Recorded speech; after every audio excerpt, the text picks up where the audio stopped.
ஜெபம் செய்வோம். மகா கிருபையும் அன்பும் இருக்கின்றது எங்கள் நல்ல ஆண்டவரே, இந்த மனமகிழ்ச்சியான நாளுக்காக நன்றிகளையும் துதிகளையும் எடுக்கின்றோம்.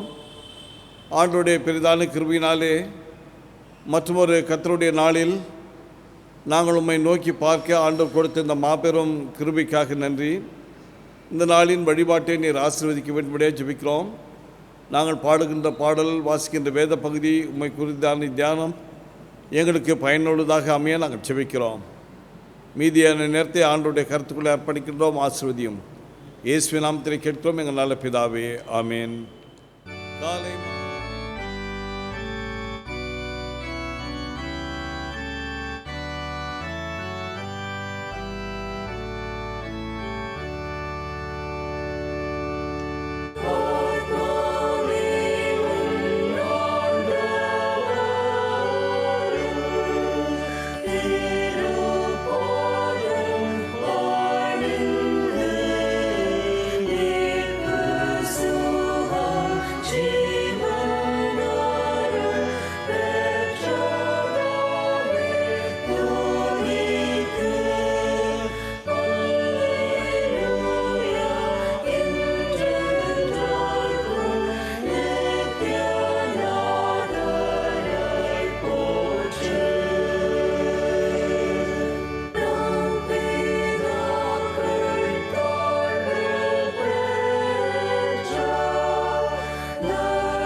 காலை மாலை வழிபாட்டு முறைமையிலே இரண்டாவது வழிபாட்டு முறைமையை நாம் பின்பற்றுவோம். கடவுள் ஆவியாக இருக்கிறார்.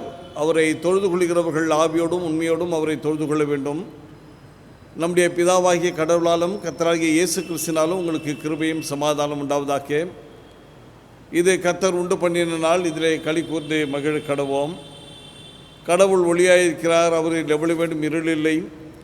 அவர் ஒளியில் இருக்கிறது போல நாமும் ஒளியிலே நடந்தால் ஒருவரோடு ஒருவர் ஐக்கியப்பட்டிருப்போம். அவருடைய குமாரனாகிய இயேசு கிறிஸ்துவின் ரத்தம் சகல பாவங்களை நீக்கி நம்மை சுத்திகரிக்கும். மூவொரு கடவுளை நாம் போற்றுவோம். சேனைகளின் கடவுளாகிய கர்த்தரே, நீர் பரிசுத்தர், பரிசுத்தர், பரிசுத்தர். வானமும் பூமியும் இந்த மகிமையால் நிறைந்திருக்கின்றன. உன்னதத்திலே ஓசன்னா. கர்த்தரின் நாமத்தினாலே வந்தவரும் வருகிறமான தோத்தரிக்கப்பட்டவர். உன்னதத்திலே ஓசன்னா. கடவுளே, நீர் பரிசுத்தர். சர்வ வல்லவரே, நீர் பரிசுத்தர். சாவாமை உடையவரே, நீர் பரிசுத்தர். ஆண்டவரே, எங்களுக்காக சிலுவையில் அறையுண்ட எங்கள் மீட்பரே, எங்கள் மேல் கிருபையாயிரும். பரிசுத்த ஆவியராகிய ஆண்டவரே, எங்கள் மேல் கிருபையாயிரும். ஆண்டவரே, எங்கள் ஜபங்களையும் ஆராதனை ஏற்றுக்கொண்டு எங்கள் மேல் கிருபையாயிரும். நமக்கு பாவம் இல்லை என்போமானால் நம்மை வஞ்சிக்கலாவோம். நமக்குள் உண்மை இல்லை, நமது பாவங்களை அறிக்கையிட்டால் பாவங்களை நமக்கு மன்னித்து எவ்வித அநீதமும் நீங்க நம்மை சுத்திகரிப்பதற்கு அவர் நம்பத்தக்கவரும் நீதிமுள்ளவர். நான் எழுந்து என் தகப்பனிடத்திற்கு போய், தகப்பனே, பரத்துக்கு விரோதமாகவும் அது பார்வையிலும் பாவம் செய்தேன், இனி உம்முடைய மகன் என்று சொல்லப்படுவதற்கு நான் பாத்திரன் அல்லன், உம்முடைய கூலிக்காரரில் ஒருவனாக என்னை வைத்துக்கொள்ளும் என்பேன். கடவுள் ராஜ்யம் சமீபத்தில் இருக்கிறது, மனம் திரும்பி சுவிசேஷத்தில் நம்பிக்கை வையுங்கள். நமது பலவீனங்களுக்காக பரிதபிக்க முடியாத பிரதான ஆசாரியர் நமக்கு இராமல் எல்லா விதத்திலும் நம்மை போல் சோதிக்கப்பட்டும் பாவமில்லாத பிரதான ஆசாரியர் நமக்கு இருக்கிறார். ஆகையால் நாம் அமைதலாக அமர்ந்து ஆண்டவரை நோக்கி பார்ப்போம், நம்மை ஆராய்ந்து பார்ப்போம். ஆண்டவரிடத்திலே நமது குற்றங்கள், குறைவுகள், தப்பிதங்கள், பலவீனங்கள், பாவங்கள் எல்லாவற்றையும் ஆண்டுடைய பாதத்திலே நாம் அறிக்கை செய்வோம். சற்று நேரம் அனைவரும் அமைதலாயிருந்து நம் இருதயத்தை ஆராய்ந்து பார்ப்போம். ஆண்டவரை, வேதனை உண்டாக்கும் வழிகள் என்னிடத்தில் உண்டோ என்று பார்த்து நித்திய வழியில் நடத்தும் என்று ஆண்டவரிடத்தில் மன்றாடுவோம்.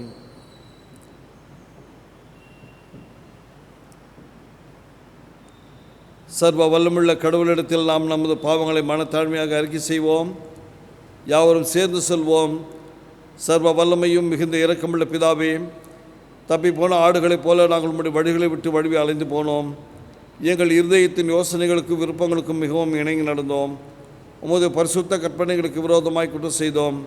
செய்யத்தக்கவகை செய்யாமல் செய்யத்தகாதவர்களை செய்து வந்தோம். எங்களுக்கு சுகமே இல்லை. ஆனாலும் ஆண்டவரே, தேவரீர் எங்கள் ஆண்டவராகிய இயேசு கிறிஸ்துவின் மூலமாய் மனிதருக்கு அருளி செய்த வாக்குத்தத்தின்படியே நிர்வாகியமுள்ள குற்றவாளியாகிய எங்களுக்கு இறங்கும். தப்பிதங்களை அறிக்கையிடுகிற எங்கள் மேல் பொறுமையாயிரும். பாவத்தின் நிமித்தம் துக்கப்படுகிற எங்களை சீர்படுத்தும். மிகவும் இரக்கமுள்ள பிதாவே, உம்முடைய பரிசுத்த நாமத்திற்கு மகிமை உண்டாகும்படி நாங்கள் இனி தேவபக்தியும் நீதியும் தெளிந்த புத்தியுள்ளாய் நடந்து வர இயேசு கிறிஸ்து நிமித்தம் எங்களுக்கு கிருபை செய்தருளும். ஆமேன். சர்வ வல்லமையும் மிகுந்த இரக்கமுள்ள ஆண்டவர் மன்னிப்பையும் பாவ நிவர்த்தியை நமக்கு கட்டளையிட்டருளி வாழ்க்கையை சீர்படுத்துவதற்கான காலத்தையும் தமது பரிசுத்தாவின் கிருபையும் தேற்றுதலையும் தந்தருள்வாராக. ஆமேன். ஆண்டவரை துதியுங்கள். ஆண்டவர் நாமம் துதிக்கப்படுவதாக. வாசிக்கும்படியாக தெரிந்து கொள்ளப்பட்ட முதலாம் வேத பகுதி யோபு 42 அதிகாரம் வசனங்கள் 10 முதல் 17 முடிய. யோபு 42 10 முதல் 17 முடிய. யோபு தன் சிநேகிதருக்காக வேண்டுதல் செய்தபோது கர்த்தர் அவன் சிறையிருப்பை மாற்றினார். யோபுக்கு முன் இருந்த எல்லாவற்றை பார்க்கிலும் இரட்டத்தனையாய் கர்த்தர் அவனுக்கு தந்தரினார். அப்பொழுது அவனுடைய எல்லார் சகோதரருக்கும் சகோதரிகளும் முன் அவனுக்கு அறிமுகமான அனைவரும் அவனிடத்தில் வந்து அவன் வீட்டிலே அவனோடு போஜனம் பண்ணி கர்த்தர் அவன் மேல் வரப்பண்ணின சகல தீங்கு நிமித்தம் அவனுக்காக அலங்காய்த்து அவனுக்கு ஆறுதல் சொல்லி அவரவர் ஒவ்வொருவரு தங்காசையும் அவரவர் ஒவ்வொருவரும் பொன் அபரணத்தையும் அவனுக்கு கொடுத்தார்கள். கர்த்தர் யோபுவின் முன் நிலைமையை பார்க்கிலும் அவன் பின் நிலைமையை ஆசீர்வதித்தார். 14,000 ஆடுகளும் 6,000 ஒட்டகங்களும் 1000 ஏர்களும் 1000 கழுதைகளும் அவனுக்கு உண்டாயின. 7 குமாரரும் 3 குமாரத்திகளும் அவனுக்கு பிறந்தார்கள். மூத்த மகளுக்கு எமிமாள் என்றும் 2ஆம் மகளுக்கு கெத்திசியால் என்றும் 3ஆம் மகளுக்கு கொரோனவுக்கு என்று பெயரிட்டார்கள். தேசத்திலே எங்கும் யோபுவின் குமாரத்திகளைப் போல் சௌந்தரியமான பெண்கள் காணப்படவில்லை. அவர்கள் தகப்பன் அவர்கள் சகோதரியர் நடுவிலே அவர்களுக்கு சுதந்திரம் கொடுத்தான். இதற்கு பின்பு யோபு 140 வருஷம் உயிரோடு இருந்து 4 தலைமுறையாக தன் பிள்ளைகளையும் தன் பிள்ளைகளுடைய பிள்ளைகளையும் கண்டான். யோபு நெடிலால் இருந்து பூரண வயதுள்ளவனாய் மரித்தான். வாசிக்கும்படியாக தெரிந்து கொள்ளப்பட்ட முதலாம் வேத பகுதி வாசித்து முடிந்தாயிற்று.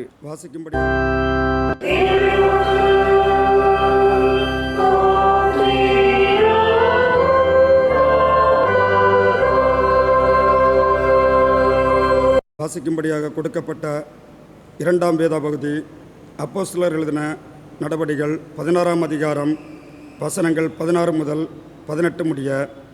அப்போஸ்தலர் 16ஆம் அதிகாரம் வசனங்கள் 16 முதல் 18 முடிய. நாங்கள் ஜெபம் பண்ணுகிற இடத்திற்கு போகையில் குறி சொல்லி ஏவுகிற ஆவியை கொண்டிருந்த குறி சொல்லுகிறதினால் தன் எஜமானுக்கு மிகுந்த ஆதாயத்தை உண்டாக்கின ஒரு பெண் எங்களுக்கு எதிர்பட்டாள்.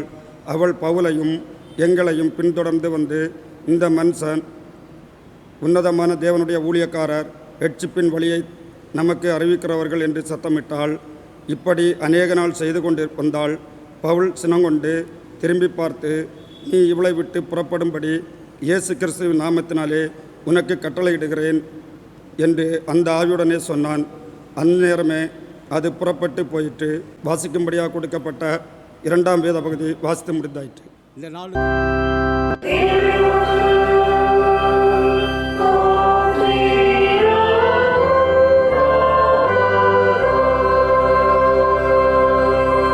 இந்த நாளுக்கு குறிக்கப்பட்ட சங்கீதம் 45 வசனங்கள் 8 முதல் 14 வரை. சங்கீதம் 45 வசனங்கள் 8 முதல் 14 வரை. தந்தத்தினால் செய்த அரண்மனைகளிலிருந்து புறப்படுகையில் நீர் மகிழும்படி உமது வஸ்திரங்களையெல்லாம் வெள்ளைப்போளம், சந்தனம், லவங்கம் இவர்களின் வாசனை பொருந்தியதாக இருக்கிறது. உமது நாயருக்குள்ளே அரசரின் குமாரத்திற்குண்டு ராஜ ஸ்திரீ ஒப்பிரின் தங்கம் அணிந்தவளாய் உமது வலசு படத்தில் நிற்கிறாள். குமாரத்தியே கேள், நீ உன் செவியை சாய்த்து சிந்தித்துக்கொள். உன் ஜனத்தையும் உன் தகப்பன் வீட்டையும் மறந்துவிடு. அப்பொழுது ராஜா உன் அழகில் பிரியப்படுவார். அவர் உன் ஆண்டவர் ஆகியால் அவரை பணிந்துகொள். தீரு குமாரத்தி காணிக்கை கொண்டு வருவாள். ஜனங்களில் ஐஸ்வர்யவான்களும் உன் தயவை நாடி வணங்குவார்கள். ராஜகுமார்த்தி உள்ளாக பூர்ண மகிமை உள்ளவள். அவள் உன் உடை பொற்சரிகையாக இருக்கிறது. சித்திரத்தை அடையாளை தரித்தவளாய் ராஜாவிடத்தில் அழைத்து கொண்டு வரப்படுவாள். அவள் பின்னாலே செல்லும் அவளுடைய தோழிகளாகிய கன்னிகைகள் உம்மிடத்தில் கூட்டிக் கொண்டு வரப்படுவார்கள் என்பது வாசிக்க வேண்டிய சங்கீதம் வாசித்து பாட்டு. வாசிக்கும்படியாய் கொடுக்கப்பட்ட நற்செய்தி பகுதி பரிசுத்த மத்தேயு எழுதின சுவிசேஷம் 15ஆம் அதிகாரம் வசனங்கள் 21 முதல் 28 வரை. மத்தேயு 15ஆம் அதிகாரம் வசனங்கள் 21 முதல் 28 வரை. பின்பு இயேசு அவ்விடம் விட்டு புறப்பட்டு தீரு சீதோன் பட்டணங்களின் திசைகளுக்கு போனார். அப்பொழுது அந்த திசைகளில் குடியிருக்கிற கானானிய ஸ்திரீ ஒருத்தி அவரிடத்தில் வந்து, ஆண்டவரே, தாவீதின் குமாரனே, எனக்கு இரங்கும், என் மகள் பிசாசினால் கொடிய வேதனைப்படுகிறாள் என்று சொல்லி கூப்பிட்டாள். அவளுக்கு பிரதியுத்தரமாக அவர் ஒரு வார்த்தையும் சொல்லவில்லை. அப்பொழுது அவருடைய சீசர்கள் வந்து, இவள் நம்மை பின்தொடர்ந்து கூப்பிடுகிறாளே, இவளை அனுப்பிவிடும் என்று அவரை வேண்டிக் கொண்டார்கள். அதற்கு அவர், காணாமற் போன ஆடுகளாகிய இஸ்ரவேல் வீட்டாரிடத்திற்கு அனுப்பப்பட்டேனே அன்றி மற்றபடி அல்ல என்றார். அவள் வந்து, ஆண்டவரே, எனக்கு உதவி செய்யும் என்று அவரை பணிந்து கொண்டாள்.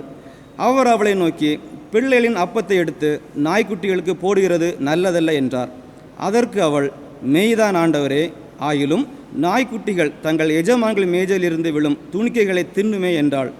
இயேசு அவளுக்கு பிரதித்திரமாக, ஸ்திரீயே, உன் விசுவாசம் பெரியது, நீ விரும்புகிறபடி உனக்காக கடவுது என்றார்.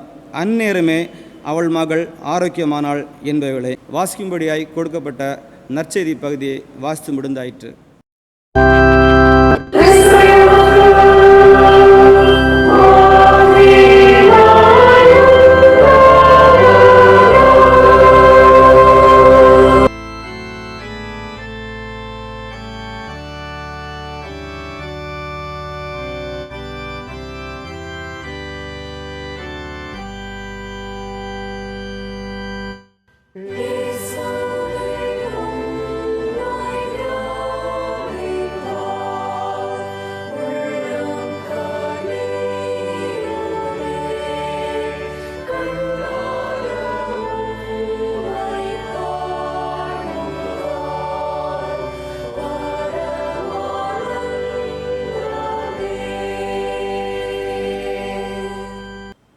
ஜெபம் செய்வோம். எங்கள் கன்மலையும் மீட்பருமாகிய கர்த்தாவே, வாயின் வார்த்தைகளும் உமது அடியவர்கள் ஒவ்வொருடைய இருதயத்தின் தியானமும் உமது சமூகத்திலே பிரீதியாயிருப்பதாக. ஆமீன். கிறிஸ்துவுக்குள் அன்பான உடன் சகோதரி சகோதரர்களே, உங்கள் அனைவரையும் பிதா, குமாரன், தூய ஆவியராகிய மூவர் கடவுளின் திருப்பெயர்னாலே வாழ்த்துகின்றேன். இந்த நாளின் வழிபாட்டிற்கு நான் உங்களை அன்போடு வரவேற்கின்றேன். இன்றைக்கு நாம் சிந்திக்கும்படியாக நமக்கு கொடுக்கப்பட்டிருக்கின்ற தலைப்பு சிறுமியரை காத்தல், ப்ரொடெக்டிங் தி கேர்ள் சைல்டு என்கின்ற அந்த தலைப்பிலே ஆண்டவருடைய செய்தியை நாம் தியானிக்க அழைக்கப்படுகின்றோம். குழந்தைகள் கடவுள் அருள்கின்ற அருட்கொடை. குழந்தைகள் நமது குடும்பத்தினுடைய பொக்கிஷமாக கருதுகின்றோம். குழந்தை ஆணாக இருந்தாலோ அது பெண்ணாக இருந்தாலோ குடும்பத்திலே மகிழ்ச்சியை கொண்டு வருகின்ற அருட்சாதமாக குழந்தைகள் திகழ்கின்றார்கள். கடவுளின் பார்வையிலே அனைத்து குழந்தையும் சமம். அது ஆணோ அது பெண்ணோ, இரண்டு குழந்தைகளும் சமமாக பார்க்கப்பட வேண்டும்.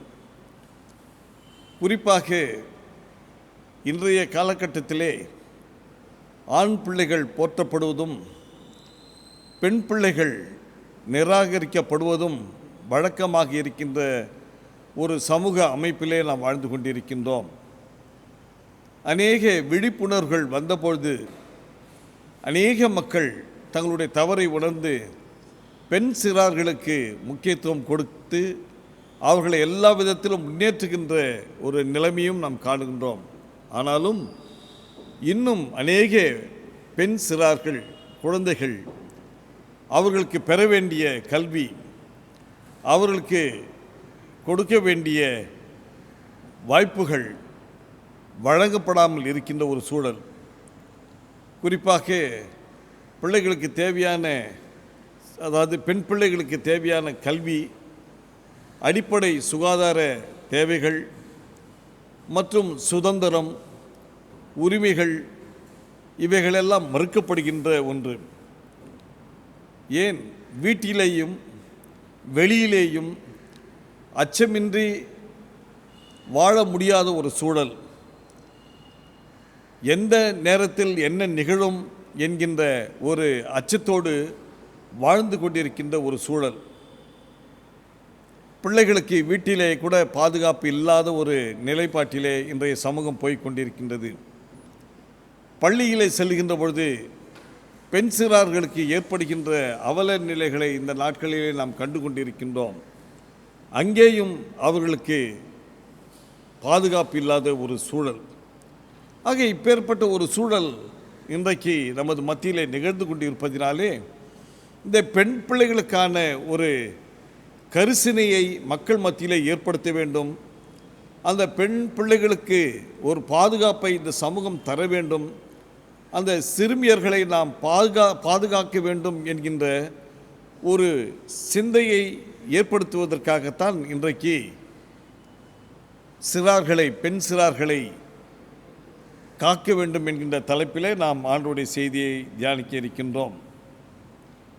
ஒவ்வொரு 10 நிமிடத்திலே உலகமெங்கும் 10 மில்லியன் சிறுமியர்கள் வன்முறைக்கு ஆளாகுகின்றார்கள்.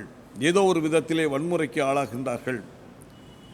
120 மில்லியன் சிறுமியர்கள் பாலியல் பலாத்காரத்துக்கு உள்ளாகின்றார்கள். 80% குழந்தைகள், பெண் பிள்ளைகள், இந்த பெண் பிள்ளைகள் வியாபாரத்திலே அவர்கள் தள்ளப்படுகின்றார்கள். இந்த சமூகத்திலே உயர்ந்தவன் தாழ்ந்தவன் என்கின்ற ஒரு அடுக்கு நிலை சமூகம் இருந்து கொண்டே இருக்கின்றது. எங்கு சென்றாலும் ஒரு பிரிவினர் உயர்ந்தவர்களாகவும் இன்னொரு பிரிவினர் தாழ்ந்தவர்களாகவும் இருக்கின்றார்கள். அப்படி தாழ்ந்த நிலையில் இருக்கின்ற அந்த மக்கள் கூட்டத்திலே கடைநிலை வகிப்பவர்கள் இந்த சிறுமியர்கள் என்று சொல்லப்படுகின்றது.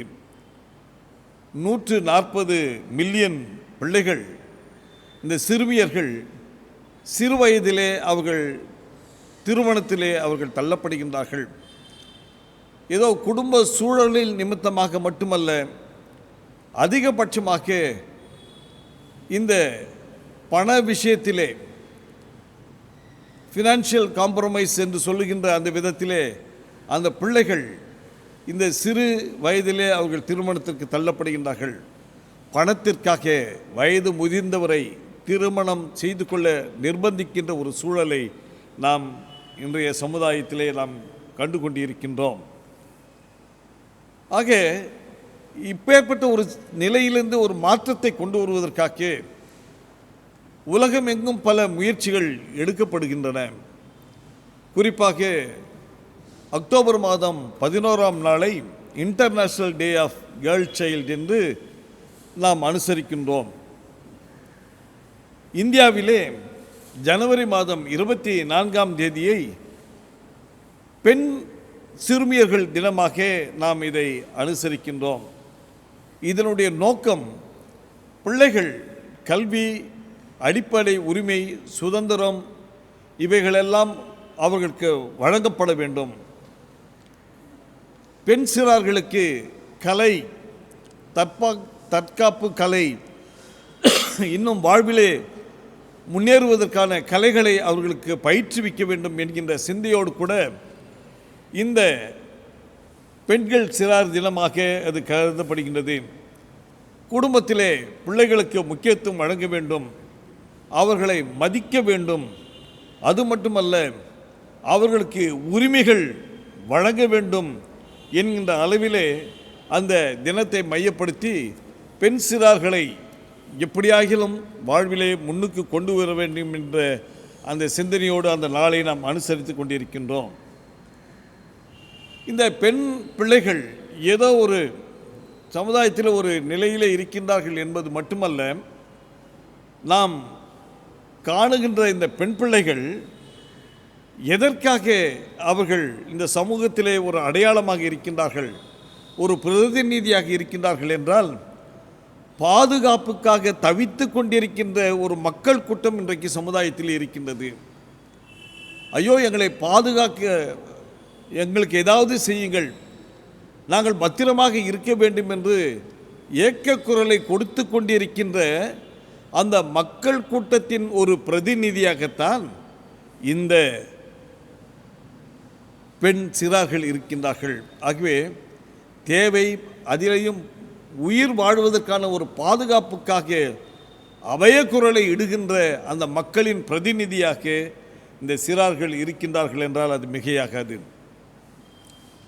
அன்பானவர்களே, இன்றைக்கு வாசித்த திருமறை பகுதியிலிருந்து ஒரு சில கருத்துக்களை நான் உங்களோடு கூட பகிர்ந்து கொள்ள ஆசைக்கின்றேன். முதலாவது திருமறை பகுதி யோபுவினுடைய புஸ்தகம் 42ஆம் அதிகாரம் 10 17 வரை வாசிக்க கேட்டோம்.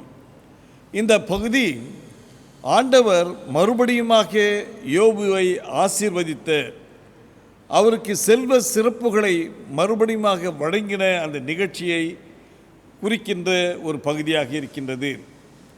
ஆண்டவர் யோபுவை பொருள் வளத்தாலும் மக்கள் செல்வத்தாலும் அவர் ஆசீர்வதித்தார். பொருள் செல்வங்களை குறித்து பெரிய அட்டவணை தருகின்றார்கள். பிள்ளை செல்வத்தை குறித்து சொல்கின்ற பொழுது 7 ஆண் மகன்களையும் 3 பெண்களையும் ஆண்டவர் யோபுக்கு தருகின்றார். அதிலே ஒரு சிறப்பு என்னவென்றால், ஆண் பிள்ளைகளுடைய பெயர் அங்கு வழங்கப்படவில்லை. மாறாக ஆண்டவர் கொடுத்த பெண் பிள்ளைகளுடைய பெயர் இங்கு வழங்கப்படுகிறது. எமிமா, கெட்சியா, கெரோன், ஆபுக் என்று சொல்லப்படுகின்ற 3 பெண் பிள்ளைகள். அவர்களை குறித்து ஒரு சிறப்பு செய்தியும் இந்த இடத்தில் சொல்லப்பட்டிருக்கிறது. இந்த உலகத்திலே அழகு வாய்ந்தவர்களாக அவர்கள் இருந்தார்கள். யோபு குடும்பத்திலே அவர்களுக்கு உரிமையை தந்தார். அவர்கள் வளர்வதற்கு மட்டுமல்ல, தன்னுடைய சொத்திலே அவர்களுக்கு உரிமை இருக்கிறது என்பதை நிலைநாட்டினார். சொத்திலே உரிமையை கொடுத்தார் என்று எழுதப்பட்டிருக்கிறது. அப்படி என்றால் யோபு தன்னுடைய பெண் பிள்ளைகளுக்கு கொடுத்த அந்த முக்கியத்துவம் எல்லா நிலைகளிலும் தன்னுடைய சொத்திலே கூட உரிமை கொடுக்கின்ற அந்த அளவுக்கு அங்கு பதிக்கப்பட்டிருக்கின்றது.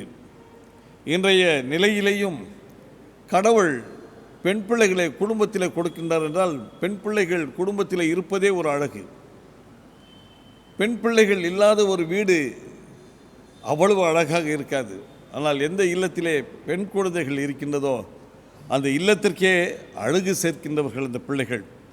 அந்த பிள்ளைகளுக்கு கொடுக்க வேண்டிய மதிப்பு மரியாதை குடும்பத்தார் கண்டிப்பாக கொடுக்க வேண்டும். ஏன், உரிமை சொத்துக்கு அவர்கள் பங்காளியாக இருக்கின்றார்கள் என்பதை நாம் மனதில் வைத்துக் கொள்ள வேண்டும். இரண்டாவதாக, அப்போஸ்தலர் நடபடிகள் புஸ்தகம் 16ஆம் அதிகாரம் 16லிருந்து 18 வரை நாம் வாசிக்க கேட்டோம். அந்த பகுதியிலே பவுலடியார் ஒரு அடிமை பெண்ணை சுதந்திரமாக அந்த கட்டுகளிலிருந்து மீட்டெடுப்பதை நாம் இங்கு காணுகின்றோம். அப்போஸ்தலர் 16ஆம் அதிகாரத்தை நாம் காணுகின்ற பொழுது முதல் பகுதியிலே லீதியாளுடைய மனமாற்றம். அந்த லீதியாள் தியத்திரா நகரை சார்ந்தவர், செந்நிற ஆடுகளை வியாபாரம் செய்கின்றவர், சமுதாயத்திலே உயர்ந்த நிலையில் இருக்கின்ற ஒரு சீமாட்டி. அந்த அம்மா ஆண்டவராலே ஏற்றுக்கொள்ளப்படுகின்ற அல்லது ஆண்டவருடைய அன்புக்குள் வருகின்ற ஒரு நிகழ்வு முன்னதாக சொல்லப்படுகிறது. பெண் சமுதாயத்திலே உயர்ந்த நிலையில் இருக்கின்ற ஒரு சீமாட்டி ஆண்டவருடைய அன்புக்குள் நற்செய்தி அவர்களுக்கு வழங்கப்பட்டு அவர்கள் ஆண்டவருடைய அன்புக்குள் வருகின்ற ஒரு செய்தி.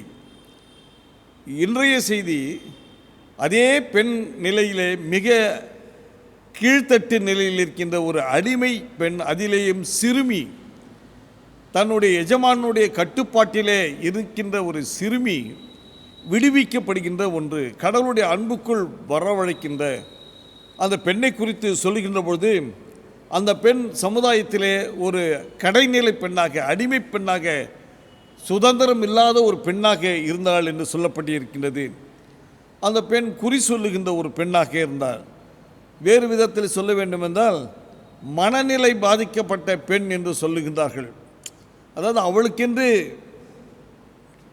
சிந்திக்கின்ற எண்ணமில்லை, அந்த சிந்தனையிலே வேறொரு சக்தி இருந்து செயல்பட்டு கொண்டிருக்கிறது என்கின்ற ஒரு செய்தி அங்கு சொல்லப்படுகிறது. இப்பேற்பட்ட மதிமயங்கிய ஒரு பெண்ணாக இருக்கின்ற அவள் யாரோ ஒருவருக்கு ஏதோ ஒரு விதத்திலே சம்பாதித்து கொடுக்கின்ற ஒரு பெண்ணாக அவள் இருக்கின்றாள். அவள் சம்பாதிக்கின்ற அந்த பணத்தின் வாயிலாக இன்னொருவர் வாழ்ந்து கொண்டிருக்கின்றார், தன்னை வளப்படுத்தி கொண்டிருக்கிறார், அதிக வருமானத்தை ஈட்டுகின்றார். ஆனால் இந்த பிள்ளைக்கோ ஒன்றுமில்லாமல் இருக்கின்ற ஒரு சூழல். பவுலடியார் இந்த பெண்ணை விடுதலையாக்குகின்றார். அந்த பெண்ணை மறுபடியும் சுயநிலைக்கு அவர் கொண்டு வருகின்றார் என்று நாம் காணுகின்றோம்.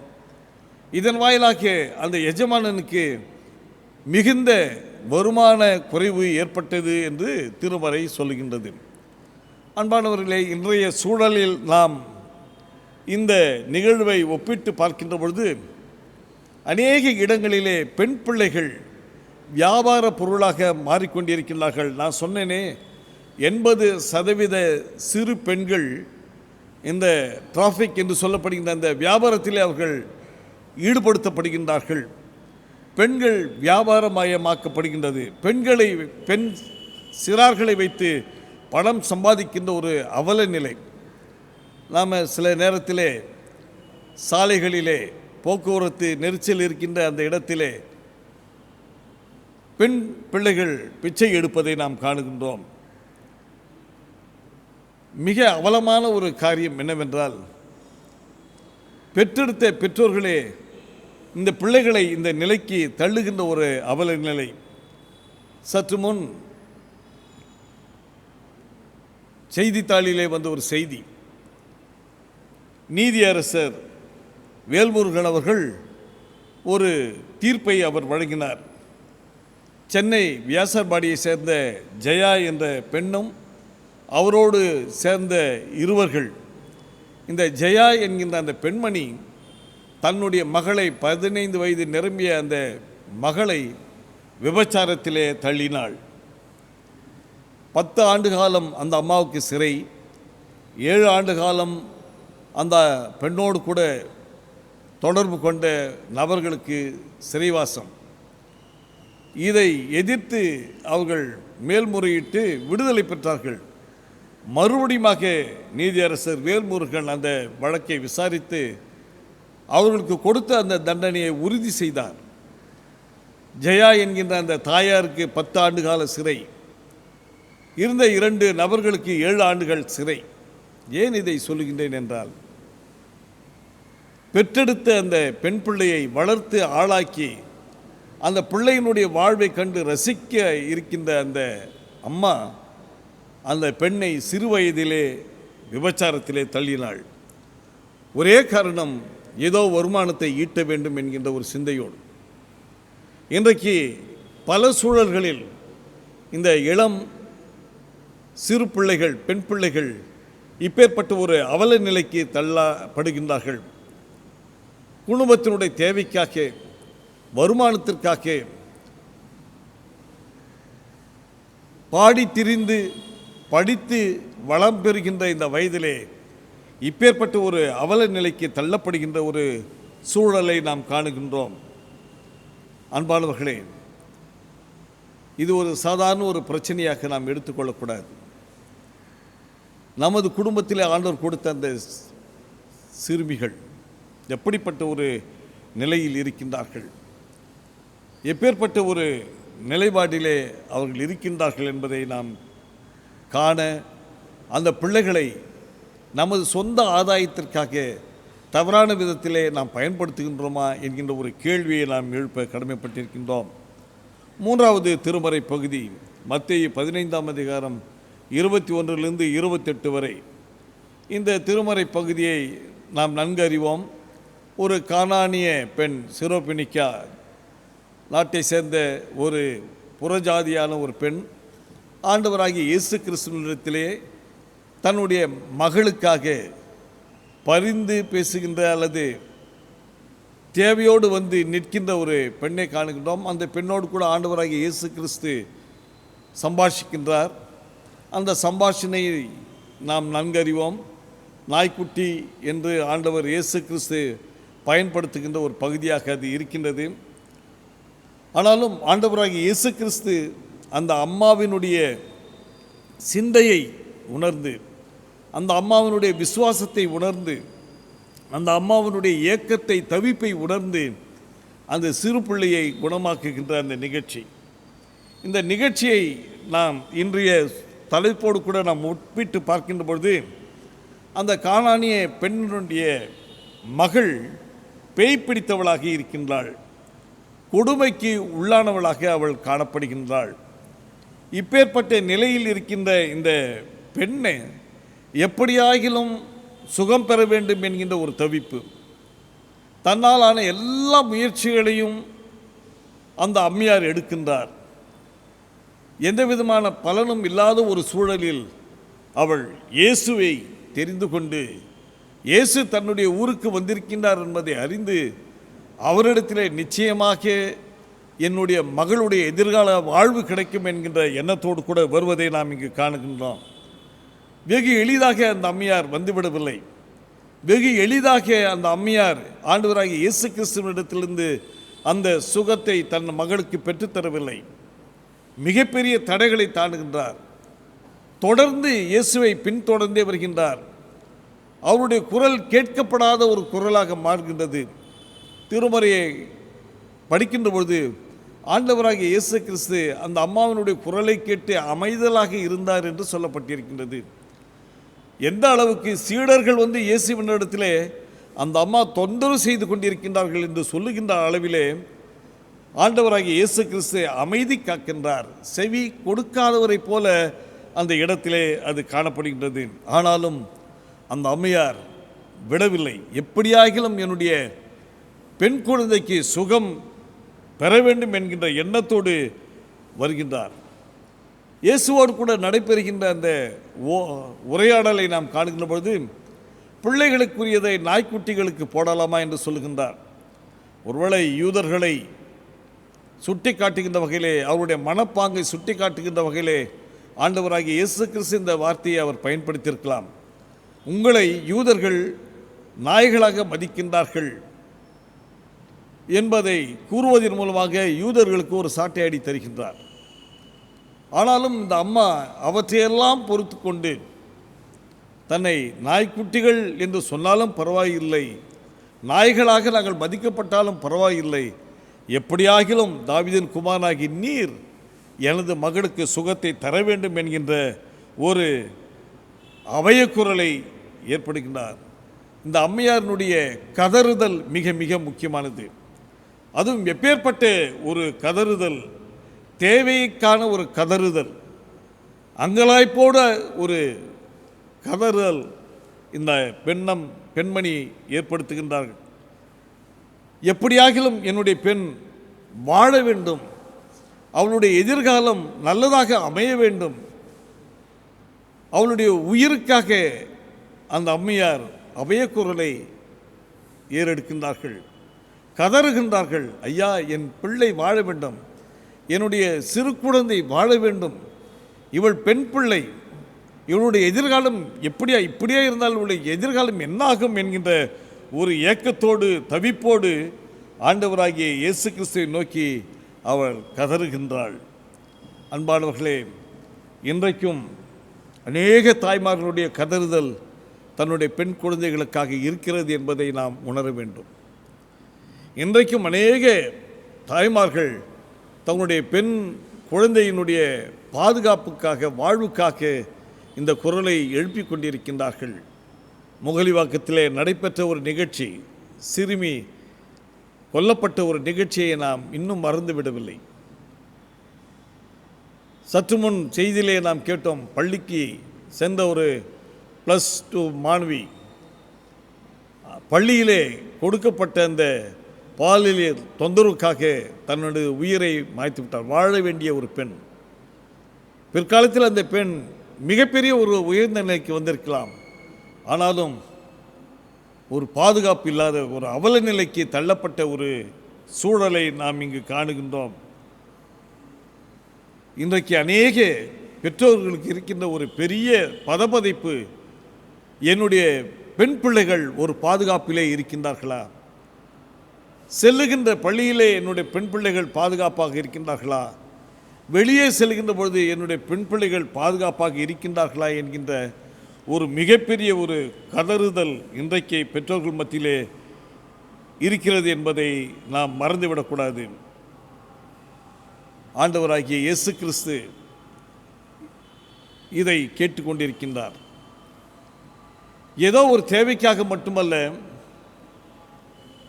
இந்த அம்மாவனுடைய கதறுதல், ஆண்டவரே நீர் என் மீது கிருபை வைத்தருளும், உமது கிருபையை என் மேல் பொழிந்தருளும் என்கின்ற ஒரு கதறுதல்.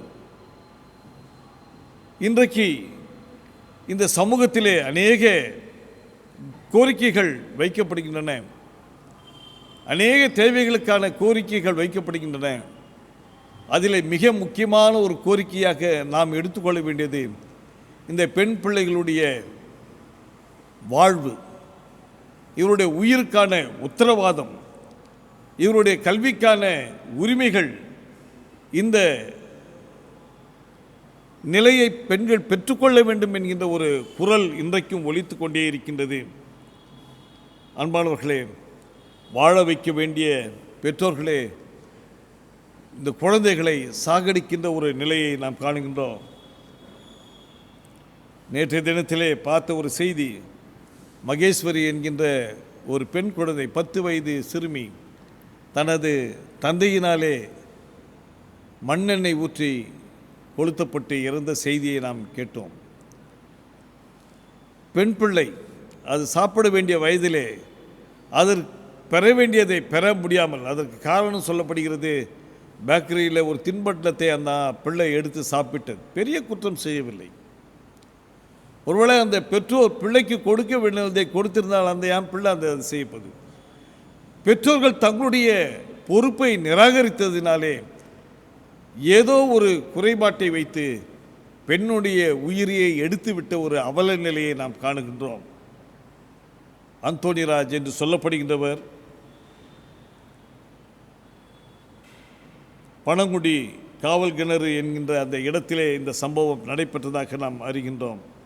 அன்பானவர்களே, இப்பேற்பட்ட ஒரு அவல நிலை இன்றைக்கு நமது சமுதாயத்தில் இருந்து கொண்டிருக்கிறது.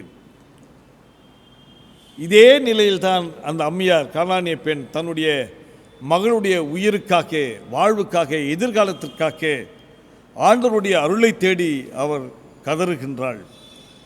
ஆண்டவர் அந்த அம்மையாருடைய உளப்பாங்கை புரிந்து கொள்கின்றார். தனது கரிசனையை அவர் வெளிப்படுத்துகின்றார். அந்த அம்மா எதிர்பார்ப்பதற்கு மேலாக அந்த அருமையான பிள்ளைக்கு சுகத்தை தந்து எதிர்கால வாழ்வினுடைய நிச்சயத்தை தந்து அனுப்புகின்றார். ஆண்டவராகிய இயேசு கிறிஸ்துவிலே இருந்த இந்த சிந்தை இன்றைக்கு நமக்கு இருக்க வேண்டும். ஒருவேளை நமது குடும்பத்திலே பெண் பிள்ளைகளுக்கு இப்பேற்பட்ட ஒரு முன்னுரிமையை நாம் தர வேண்டும். பிரத்யேகமான அக்கறையை நாம் எடுத்துக்கொள்ள வேண்டும். பிரத்யேகமான ஒரு கரிசனையை நாம் வெளிப்படுத்துகின்றவர்களாக இருக்க வேண்டும். திருச்சபையிலையும் பெண் பிள்ளைகளுக்கு முக்கியத்துவத்தை கொடுக்க வேண்டும். நாம் வாழுகின்ற இந்த சமூகத்திலேயும் இந்த பெண் பிள்ளைகளுக்கான உரிமைகள் பாதுகாக்கப்படவும், அவர்களும் மற்ற பிள்ளைகளைப் போல சுதந்திரமாக பாடி திரிந்து மகிழ்ந்து களி கூர்ந்து அவர்கள் எதையெல்லாம் பெற வேண்டும் என்று விரும்புகின்றார்களோ அவற்றையெல்லாம் தங்கு தடையின்றி அவர்கள் பெற்றுக்கொள்கின்ற ஒரு நிலையை நாம் உருவாக்க கடமைப்பட்டிருக்கின்றோம். அன்பானவர்களே, இன்றைக்கு இருக்கின்ற ஒரு அடிப்படையை பெண் சிறார்கள் உயிரோடு வாழ வேண்டும் என்கிறது. அவர்கள் காக்கப்பட வேண்டும், அவர்கள் பாதுகாக்கப்பட வேண்டும் என்பது மிக மிக தேவையாக இருக்கின்ற ஒன்று. நமது குடும்பத்திலே பெண் பிள்ளைகளை ஆண்டவர் தந்திருக்கின்றார். நமது குடும்பத்தில் அந்த பிள்ளைகளுக்கு ஏதாவது ஒன்றென்றால் நாம் எப்படி வருத்தப்படுவோம்? நமது குழந்தைகளுக்காக மட்டுமல்ல, ஏனைய பிள்ளைகளுக்காகவும் நாம் செயல்பட வேண்டும்.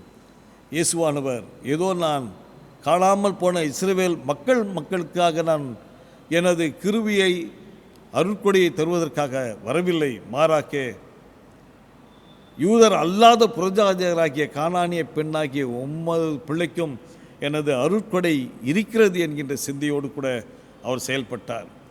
ஏதோ என் குழந்தை வாழ்ந்தால் போதும், என்னுடைய பிள்ளை வாழ்ந்தால் போதும் என்கின்ற நிலைப்பாட்டிலிருந்து நாம் சற்று விலகி ஆண்டவர் இயேசு கிறிஸ்துவை போல மற்ற குழந்தைகளும் என் பிள்ளைகள் அவர்களும் சுதந்திரமாக வாழ வேண்டும் என்கின்ற சிந்தையோடு கூட செயல்பட நாம் கடமைப்பட்டிருக்கின்றோம். அன்பானவர்களே, அப்பேற்பட்ட ஒரு சிந்தையோடு ஆண்டவர் நமது குடும்பத்திலே நம்ம சமூகத்திலே கொடுத்த இளம் பெண் சிறார்களை பாதுகாப்போடு வளர்த்து அவர்களுக்கு கொடுக்க வேண்டிய எல்லா வாய்ப்புகளையும் வழங்கி அவர்கள் மேலுக்கு வந்து பிரகாசமான எதிர்காலத்தை பெற்றுக்கொள்ள நாம் முயற்சிக்க வேண்டும். அப்படி செய்கின்ற பொழுது ஒரு நல்ல ஒரு சமூகத்தை, இன்றைக்கு பெண் சிறார்களை நாம் இப்படி மட்டுப்படுத்திவிட்டால் ஒரு வளமான எதிர்கால சமுதாயம் உருவாக்க முடியாது. ஆகவே நல்ல ஒரு வளமான எதிர்கால சமுதாயம் வர வேண்டும் என்றால், தேவை என்றால், இன்றைக்கு இருக்கின்ற பெண் சிறார்கள் மதிக்கப்பட வேண்டும், பாதுகாக்கப்பட வேண்டும், போற்றப்பட வேண்டும், வாய்ப்புகள் வழங்கப்பட வேண்டும், வளமோடு அவர்கள் வாழ நாம் வகை செய்ய வேண்டும். அப்பேற்பட்ட ஒரு நிலைப்பாட்டை எடுக்க எல்லாம் வல்ல இறைவன் தாமே அருள் புரிவாராக. ஜெபம் செய்வோம். அன்பின் ஆண்டவரே, பிள்ளைகளை எங்களுடைய குடும்பத்திலே நீர் அருட்கொடையாக தருகின்றீர். பெண் குழந்தைகள் ஆண்டவரே இன்றைய காலகட்டத்திலே நிராகரிக்கப்படுகின்ற ஒரு சூழல் காணப்பட்டாலும் நீர் எங்களுக்கு கற்றுத்தருகின்ற பாடம், பிள்ளைகள் அனைவரும் சமம், பிள்ளைகள் அனைவரும் அவர்கள் பெற வேண்டியதை பெற வேண்டும் என்று நீர் விரும்புகின்றீர். உமக்காக அந்த பிள்ளைகளை வளர்த்திடுகின்ற பொறுப்பை எங்களுடைய கரத்திலே தந்திருக்கின்றீர். நாங்கள் பாகுபாடு இன்றி ஆண் குழந்தை பெண் குழந்தை என்கின்ற பாகுபாடை நீக்கி போட்டு அதிலேயும் பெண் குழந்தைகளுக்கு இன்றைய காலத்தில் பிரத்யேகமான பாதுகாப்பு, பிரத்யேகமான வாய்ப்புகள் வழங்கப்பட வேண்டும் என்கின்ற அந்த சிந்தையோடு செயல்பட கிருபை பாராட்டும். எங்கள் குடும்பத்திலும் ஏனைய குடும்பத்திலும் இந்த சமூகத்தில் இருக்கின்ற பெண் குழந்தைகள் பாதுகாப்போடு வாழ்ந்திட அருள் தாரும். இந்த பெண் பிள்ளைகளை தவறாக பயன்படுத்துகின்ற நிலை மாறட்டும். ஆண்டவரை சிசுவிலே அழிக்கப்படுகின்ற நிலை மாறட்டும். 5 வயதுக்குள்ளதாக அழிக்கப்படுகின்ற இந்த நிலை மாறட்டும் சுவாமி. பிள்ளைகள் சுதந்திரமாக மகிழ்ச்சியோடு உரிமையோடு வாழ்ந்திட அருள் தாரும். இயேசுவின் வழியை கேட்கிறோம் எங்கள் நல்ல. நாம் யாவரும் சேர்ந்து நமது விசுவாசத்தை அப்போஸ்தலர் விசுவாச பிரமாணத்தின் மூலமாக அறிக்கை செய்வோம். வானத்தையும் பூமியும் படைத்த சர்வ வல்லமுள்ள பிதாபாகிய தேவனை விசுவாசிக்கிறேன். அவருடைய ஒரே குமாரனாகிய நம்முடைய நாதர் இயேசு கிறிஸ்துவை விசுவாசிக்கிறேன். அவர் பரிசுத்தாவினாலே கன்னிமரியாளிடத்தில் உட்பவித்து பிறந்தார். பொந்து பிலாத்தின் காலத்தில் பாடுபட்டு சிலுவில் அறையுண்டு மரித்து அடக்கம் பண்ணப்பட்டு பாதாளத்தில் இறங்கினார். 3ஆம் நாள் மருத்துவரிலிருந்து எழுந்தருளினார். பரமணத்துக்கேறி சர்வ வல்லமுள்ள பிதாவாகி தேவனுடைய வலது பாசத்தில் வீற்றிருக்கிறார். அவ்விடத்திலிருந்து உயிருள்ளோரையும் மருத்துவரை நியாயத்திற்கு வருவார். பரிசுத்தாவியும் விசுவாசிக்கிறேன். பொதுவாக இருக்கிற பரிசுத்த சபையும் பரிசுத்தவான்களுடைய ஐக்கியமும் பாவ மன்னிப்பும் சரீர உயிர்த்தெழுதலும் நித்திய ஜீவனும் உண்டு என்று விசுவாசிக்கிறேன். ஆமேன்.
ஜெபம் செய்வோம். மகா கிருபையும் அன்பும் இரக்கும் நிறைந்த எங்கள் நல்ல ஆண்டவரே, இந்த மனமகிழ்ச்சியான நாளுக்காக நன்றிகளையும் துதிகளையும் ஏறெடுக்கின்றோம். மற்றும் ஒரு கர்த்தருடைய நாளிலே ஆண்டவரே உமது வார்த்தையை நாங்கள் தியானிக்க, எங்களுடைய வேண்டுதலை உமது பாதப்படியிலே வைக்க ஆண்டவரே நீர் கொடுத்த இந்த நல்ல வாய்ப்புக்காய் நன்றி. ஆண்டவரே, எப்பொழுதும் நாங்கள் உம்மை போற்ற, உம்மை துதிக்க, உமக்கு நன்றி செலுத்த நாங்கள் கடமைப்பட்டவர்கள். ஆண்டவரே, கடந்த நாட்களிலே நீர் எங்களுக்கு பாராட்டின எல்லா விதமான நன்மைகளை நினைவு கூர்ந்து உள்ளத்தின் ஆழத்திலிருந்து நன்றிகளையும் துதிகளையும் ஏறெடுக்கின்றோம். அன்பின் தந்தையே, இந்த வேளையிலும் இந்த மழையினாலே பாதிக்கப்பட்ட எங்களுடைய உடன் சகோதர சகோதரிகளுக்காக நாங்கள் உம்மண்டை வருகின்றோம். ஆண்டவர் தயவாய் இறங்குவீராக. ஆண்டவரே, இந்த வெள்ளப்பெருக்கினாலே பல சேதங்கள், ஆண்டவரே, அநேக மக்கள் தங்களுடைய உடன்மைகளை இழந்திருக்கின்றார்கள். அநேக தங்கள் உறவின் மக்களை இழந்திருக்கின்றார்கள். ஆண்டவரே, அநேக மக்கள் இந்த மழையின் காரணமாக ஆண்டவரே மழை சேதத்தினாலே தங்களுடைய உயிரை இழந்திருக்கின்ற அவல நிலை. ஆண்டவர் தாமே எல்லாவற்றையும் காணுகின்றவராக இருக்கின்றீர். ஆண்டவரே, இந்த இயற்கை சீற்றத்திலிருந்து உமது அடியவர்களை காத்தருள வேண்டும்படியாக நாங்கள் ஜெபிக்கிறோம். ஆண்டவரே, இதோ நிவாரண பணிகளிலே ஆண்டவருடைய கரம் இருக்க வேண்டும்படியாக ஜெபிக்கிறோம். அரசும் ஆண்டவரே அநேக தொண்டு நிறுவனங்களும் எடுத்துக்கொள்கின்ற இந்த நிவாரண பணியிலே ஆண்டவருடைய வழிநடத்தல் இருக்க வேண்டும்படியாக நாங்கள் ஜெபிக்கிறோம். ஆண்டவரே, ஏற்ற உதவிகள் ஆண்டவரே ஏற்ற மக்களுக்கு போய் சேர்ந்தடைய நீர் கிருபை பாராட்டும் சுவாமி. தங்களுடைய உயிரையும் பணியம் வைத்து இவர்களுக்காக உழைக்கின்ற ஆண்டவரே உமது அன்பர்களுக்காக ஜெபிக்கிறோம். அனைவரையும் நீர் ஆசீர்வதித்து காத்தருளும் சுவாமி. தேவரீர், இந்த நிவாரண பணிகள் புனரமைப்பு பணிகள் எல்லாம் செவ்வனை நிறைவேறவும் ஆண்டவரே மறுபடியுமாக மக்கள் தங்களுடைய இயல்பின் நிலைக்கு திரும்ப நீர் கிருபை பாராட்டி வேண்டும்படியே நாங்கள் ஜெபிக்கிறோம். இன்னும் அதிகமான சேதங்கள் ஏற்படாதவனும் தேவன் நீர் காத்தருள வேண்டும்படியே நாங்கள் மன்றாடுகிறோம். அன்பின் ஆண்டவரே, நாட்டிற்காக, நாட்டினுடைய நலனுக்காக, நாட்டினுடைய தலைவர்களுக்காக நாங்கள் ஜெபிக்கிறோம். இந்த காலகட்டங்களிலே ஆண்டவர் தாமே தயவாய் இறங்கி உமது அடியவர்களுக்கு நீர் போதுமானவராக இருக்க வேண்டும் ஜெபிக்கிறோம். ஆண்டவரே, விவசாயிகளுக்காக ஆண்டவரே அவர்களுடைய போராட்டத்திலே அவர்கள் கண்ட வெற்றிக்காக நன்றி செலுத்துகின்றோம். விவசாய மக்களை நீர் ஆசீர்வதித்தலும், அவர்கள் எங்களுக்கு உணவிடுகின்றவர்கள். ஆண்டவரே, அவர்கள் கடினமாக உழைத்து அவர்களுடைய உழைப்பின் நிமித்தமாக இன்றைக்கு நாங்கள் வாழ்ந்து கொண்டிருக்கின்றோம். அவருடைய நலனில் அரசு அக்கறை கொண்டு அவருடைய தேவைகளை சந்திக்கின்ற வகையில் செயல்பட நீர் கிருபை பாராட்டும். கொரோனா தொற்றினாலே பாதிக்கப்பட்டிருக்கின்ற மக்களுக்காக ஜெபிக்கிறோம். ஆண்டவரே, இந்த மழை காலங்களிலே எந்த விதமான தொற்றுகள் அதிகமாக பரவாத வண்ணம் இந்த மழை நிமித்தமாக ஆண்டவரே டெங்கு காய்ச்சல் போன்ற வியாதிகள் பரவாத வண்ணம் தேவர் நீர் காத்தள்ளும். மருத்துவ துறையினர் எடுத்துக்கொள்கின்ற எல்லா முயற்சிகளிலும் ஆண்டவருடைய கரமிருந்து வழிநடத்துவராக. ஆண்டவரே, எல்லாவற்றுக்கும் மேலாக உமது பாதுகாக்கும் கரம் எங்களோடு கூட இருந்து எங்களை வழிநடத்த வேண்டும்படியாக நாங்கள் ஜெபிக்கிறோம். நாட்டு மக்களுடைய சமாதான நிலவை நாங்கள் ஜெபிக்கிறோம். ஒரு நாட்டிற்கும் இன்னொரு நாட்டிற்கும் ஆண்டவரே நல்லிணக்கம் ஏற்படவும், மக்கள் சமுதாயத்திலே ஆண்டவரே ஒருவரை ஒருவர் மதித்து மனித நேயத்தோடு வளர்ந்திட நீர் அருள் புரிய வேண்டும்படியாக நாங்கள் ஜெபிக்கிறோம் சுவாமி. ஆண்டவரே, அறியாமையில் இருக்கின்றவர்கள், அடிப்படை தேவை கூட இல்லாமல் வாழ்ந்து கொண்டிருக்கின்ற எங்களுடைய மக்களுக்காக நாங்கள் ஜெபிக்கிறோம். ஆசீர்வதியும். ஆண்டவரே, அவர்களை வாழ்விலை மேலுக்கு கொண்டு வருகின்ற முயற்சிகளிலே ஈடுபட்டிருக்கின்ற ஒவ்வொருவரையும் நீர் ஆசீர்வதித்து காத்தலும். அவர்கள் மத்தியில் நடைபெறுகின்ற ஊழியங்களை நீர் ஆசீர்வதித்து காத்தலும் சுவாமி. அன்பின் ஆண்டவரே, இப்பொழுதும் எங்களுடைய திருச்சபைக்காக வருகின்றோம். திருச்சபையில் இருக்கின்ற ஒவ்வொரு குடும்பத்தினருக்காக வருகின்றோம். சிறியோர் முதல் பெரியோர் வரை நீர் ஆசீர்வதித்து காத்தலும் சுவாமி. அன்பின் ஆண்டவரே, பெரியோர்களுக்கு வேண்டிய நல்ல சரிய சுகத்தையும் பலத்தையும் நீர் கட்டளையிட்டு வழிநடத்தலும். இந்த காலகட்டங்களிலே எந்த விதமான நோய் நொடிகள் வராதவனும் தேவரீர் நீர் காத்தருள வேண்டுமென ஜெபிக்கிறோம். மருத்துவமனையில் சேர்க்கப்பட்டிருக்கின்றவர்களுக்காக ஜெபிக்கிறோம். ஆண்டவர் கொடுக்கப்படுகின்ற சிகிச்சைகளை ஆண்டவர் ஆசீர்வதித்து அவர்கள் பரிபூர்ண சுகத்தை பெற்றுக்கொள்ள நாங்கள் ஜெபிக்கிறோம் சுவாமி. வீடுகளிலே வியாதியாக இருக்கின்றவர்களுக்காக வருகின்றோம். ஆண்டவர் தயவாய் இறங்குவீராக.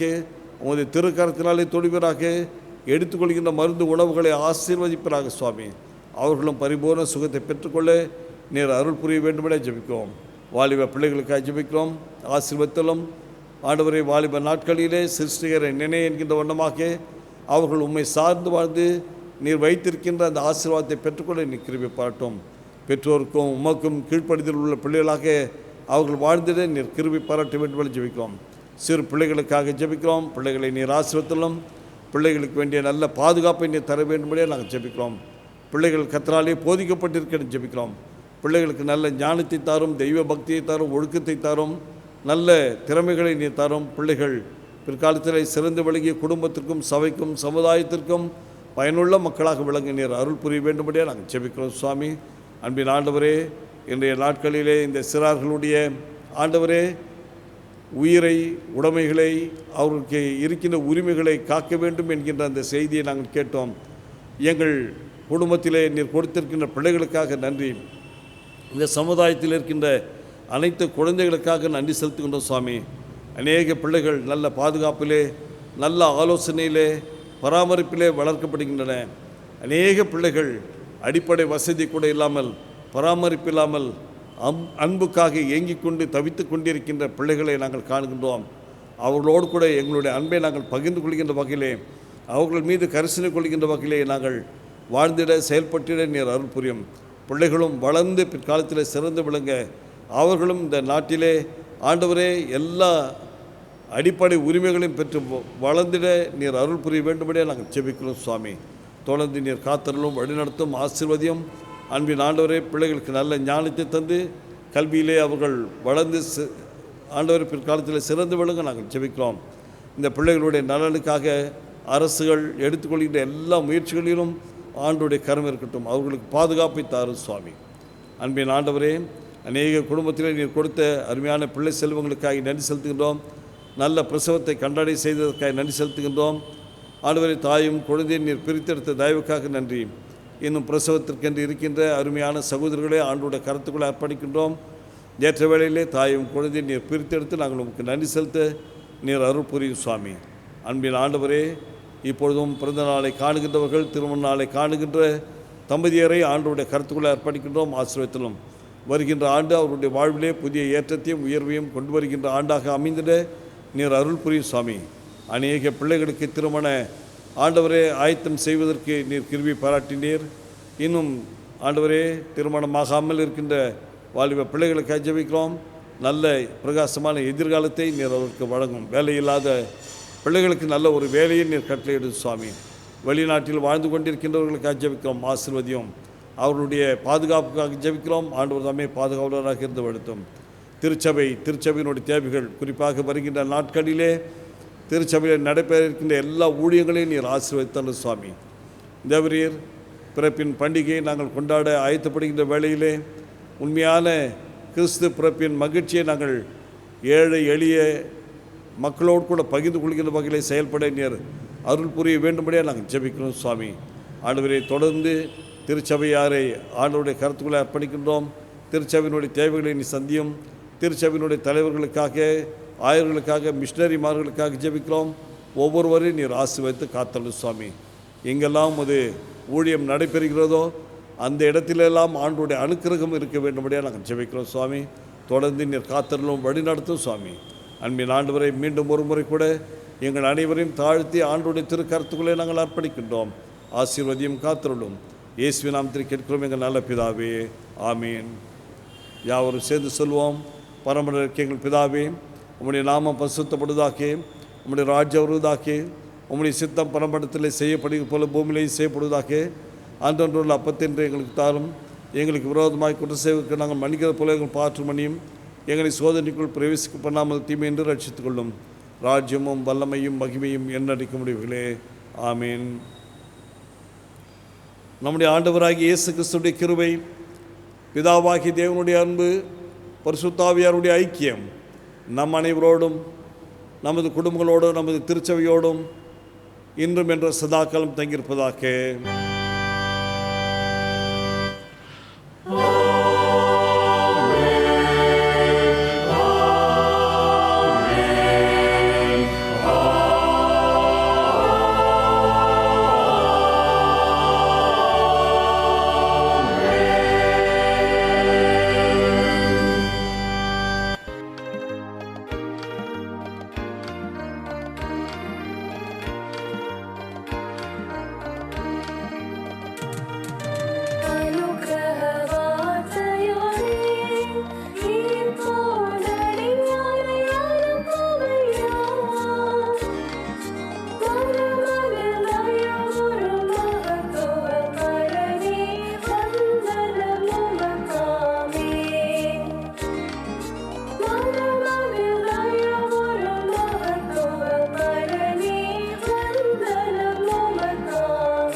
கிறிஸ்துவுக்குள் அன்பானவர்களே, உங்கள் அனைவரையும் ஆண்டவருடைய திருப்பெயரினாலே வாழ்த்துவதிலே நான் மிக்க மகிழ்ச்சி அடைகின்றேன்.